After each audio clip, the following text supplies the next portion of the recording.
can't carry this yeah, big plywood on a Suzuki Jimny.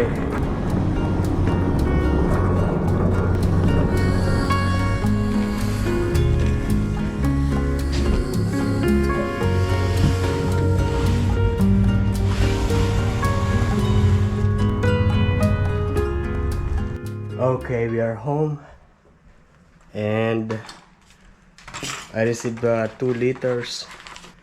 Yeah, I also bought this saw. It's already 10 minutes to 2 o'clock, and I'm going to eat the food of Inigo. This one, this tinola. In the previous days, I was eating the food that is coming from Divina. So this time, the one from Inigo. Oh, I just heat this in microwave. I can eat this tinola even without chicken, just the soup and rice. They have now here this plywood. This is going to be the pattern. I don't want to use this because this is hot. Actually, if you look at the back, it's like that.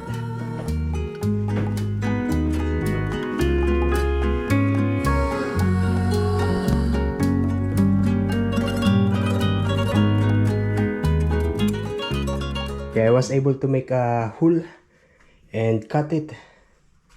Yeah, this hole, this hole. But that was 30 minutes of noise. No good. Okay, I'm going out to fit that in. And if you remember last time, I really had a hard time to put the ceiling here. Ceiling.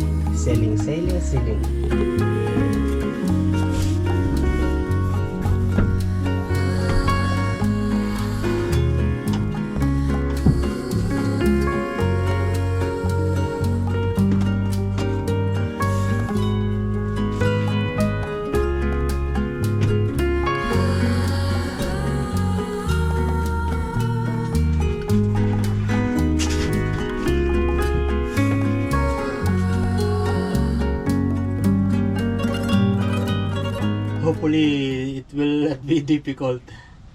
Last time was very difficult.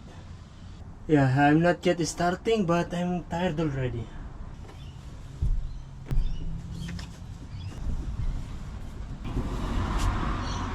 Okay, the hole is not big enough, so I need to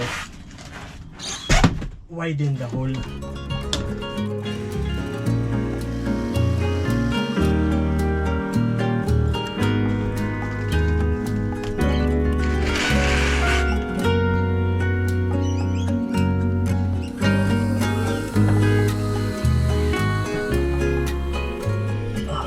These in the middle, they are easy to put, but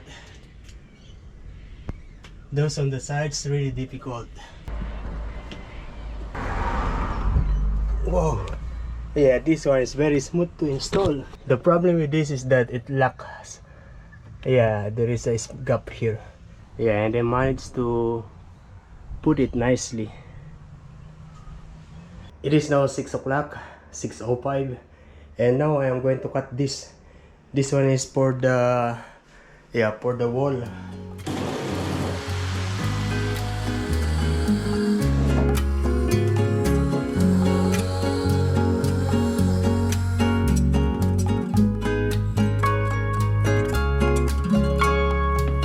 Yeah, it's actually charging.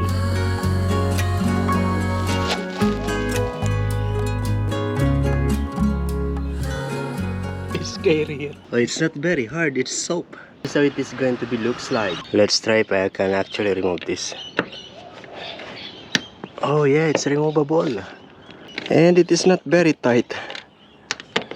Also feels very shallow. So I get this flower. We're going to measure how deep it is. Oh, it's actually deep. So it's deep.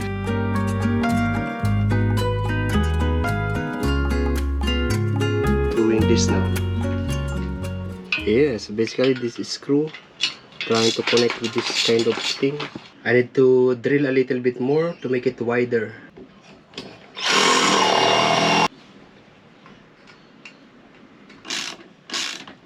I was able to put this. Yeah, even on the other side, already put there. This is basically the base. And it's very sturdy. I need to figure out how to secure it on the top. And I am now very hungry. Look at this beautiful look top. I won't be able to continue doing this because it is raining. So this is going to be basically here. Yeah, it will be placed like that. And you will notice that is exactly on the hull. Okay, so yeah, they just got my car. And yeah, we are now heading back to the other dealer where I bought the Suzuki Jimny, where I sold the Suzuki Jimny, to give this. Yeah, because I forgot to give this to them. This is the headrest. So I just spoke to Brittany. Yeah, not Britney Spears, but Brittany.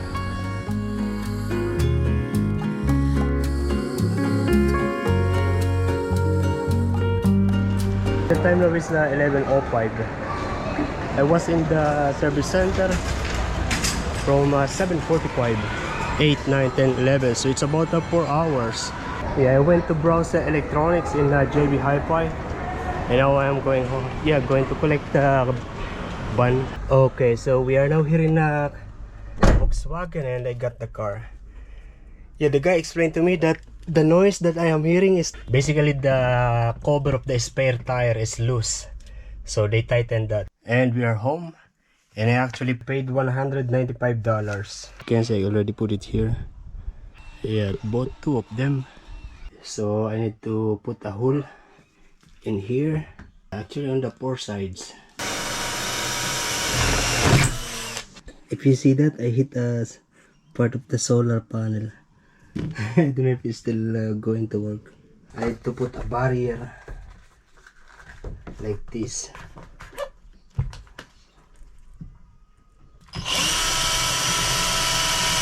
Look at this, I was able to put it here by myself.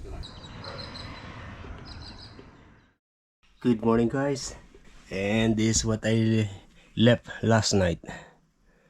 Yeah, maybe already 8 o'clock when I stopped doing this. I was able to put this solar panel. Yesterday I was about to make a hole on the roof, but my landlord suggested not to make a hole on the roof. Instead, run the cable here.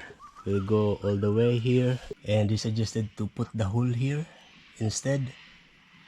And then from here I can go down in here and connect this cable. Using this knife, I was able to make a hole. Now I'm going to put this cable here and take it from the other side.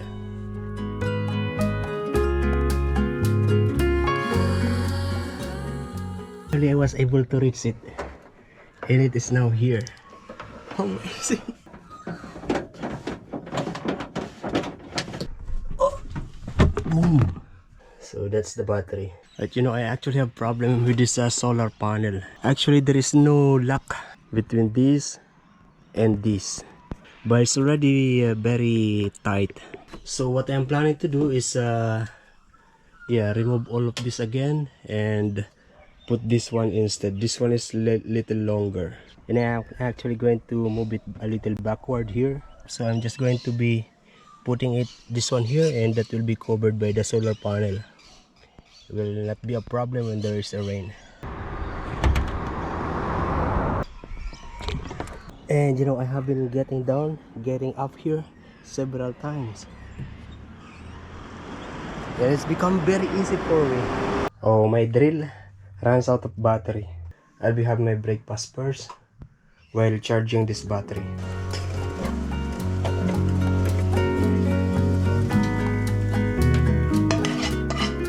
So that tonight I don't need to cook rice. And I'm watching this. And my duty today is still at 2 o'clock. So the time now is 9 o'clock. 1, 2, 3, 4. Yeah, 4 hours. 5 hours. It is now 9:35. So it's been 30 minutes since I charged this. Still red. Fully charged is green, but it's okay. I actually need to make a bigger hole because I am using the M8. And then all the other screw that I am using are M6 because the size of this, the screw on this is M8. This is actually designed as a foot of a table. It is good now. Now I need to paint it to stop rusting.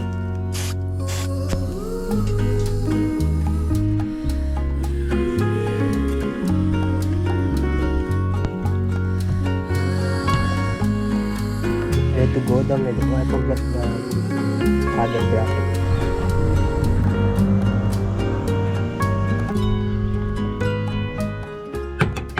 I need to move the hole here. I need to put this here. I actually in a wrong place because this one dropped on the drainage. Good thing there is no water. Yeah, so I was able to get it. Okay, let's go back to the roof. And I need to make it a little more wider. So I need to drill it again. Good morning. And that's it. I was able to put the solar panel. Looks beautiful actually. That thread is basically a double adhesive tape, double-sided tape. Yeah, and this is the solar panel. And there is lock on it, so it's safe. It won't fly away. Actually, this too is from my landlord. He helped me yesterday to figure out where to put the cable. He told me not to make a hole because I was about to make a hole on this side. But he said, no, never make a hole on the roof of your car.